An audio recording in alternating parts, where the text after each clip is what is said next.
LWT, your weekend ITV. Now an extended ITV news presented by Trevor McDonald. Storming into Kosovo, British forces lead the way. NATO's commander finally arrives in Pristina tonight.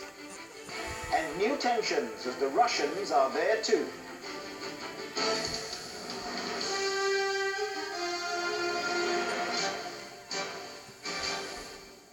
From ITN, the ITV Weekend News with Trevor McDonald.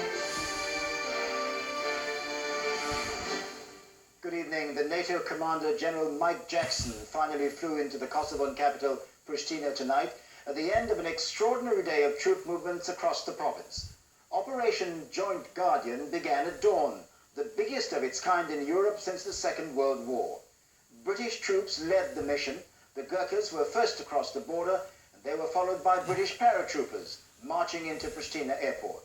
It was there that they came face to face with a contingent of Russian soldiers.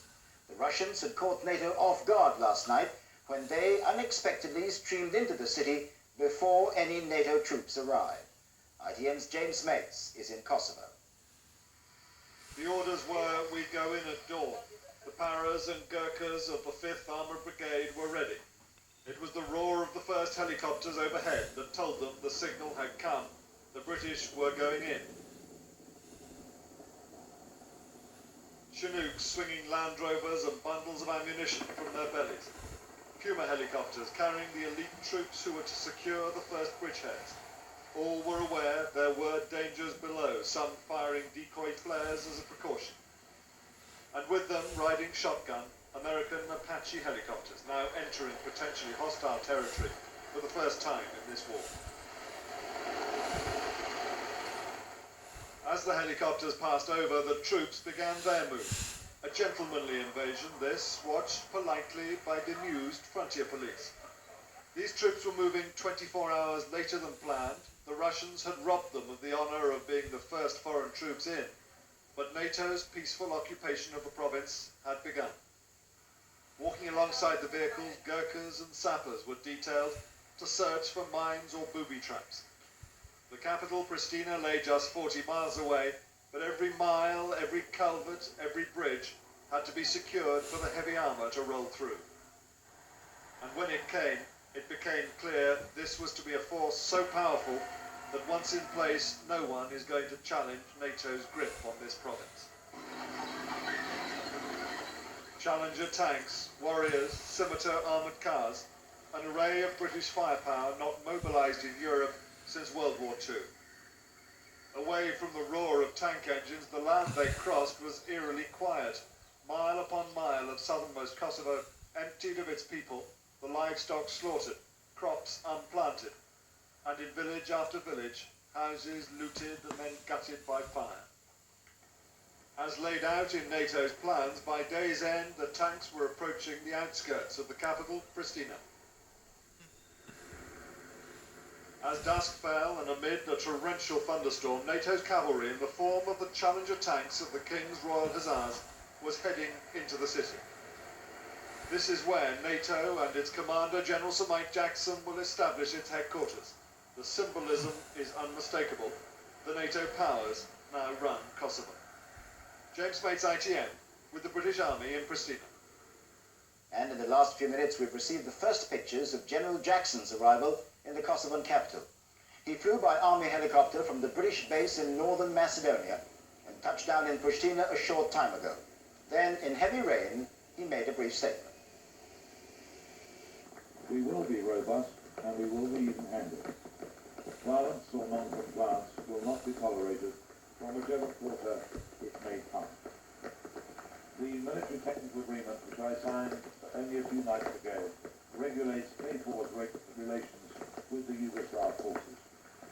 I shall shortly be telling the KLA how I expect them to carry out the actions required of them by the United Nations Security Council resolution. ITN's Mark Austin was with the first British troops to cross the border into Kosovo. He left Blace in Macedonia with the Gurkhas at dawn and was airlifted into Kosovo. After landing near Kačenik, he joined troops making their way through the Kačenik Gorge. He then travelled north with the first of the reconnaissance paratroopers and up to Pristina. He sent us this report. This evening in Kosovo, those who have known only suffering these past few months suddenly had something to celebrate. The few Kosovo Albanians left in this ravaged province came out to welcome British troops as liberating heroes. From their burnt-out homes, they waved. The Albanians are only now beginning to see an end to their agony, and British soldiers were overwhelmed by the reception. One of the proudest days of my life, makes it all worthwhile. Waiting there for 2.5 months, then you come in, didn't know what to expect, flowers come out instead of stones. D-Day had barely dawned here when at 4:30 this morning the airlift began from a cornfield just inside Macedonia. From there, hundreds of paratroopers and Gurkhas were ferried across the border in Chinook and Puma helicopters, the first NATO troops into Kosovo. We went in with the Gurkhas. A short flight, just a few minutes, but in many ways a flight into the unknown.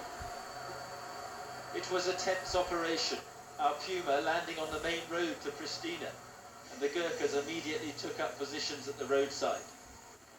Almost before they could move, other helicopters came in. But it's now just after 5:30 in the morning, and the first wave of the Gurkhas have arrived. And what their job now is to do is to secure this road for the armoured brigade about to move up here. It was a time for treading carefully. So many mines have been laid by the Serbs. The job of these men is to clear the road of such dangers. We came across boxes of explosives at the entrance to one tunnel. It held up NATO's armoured columns for almost 2 hours before it was dealt with.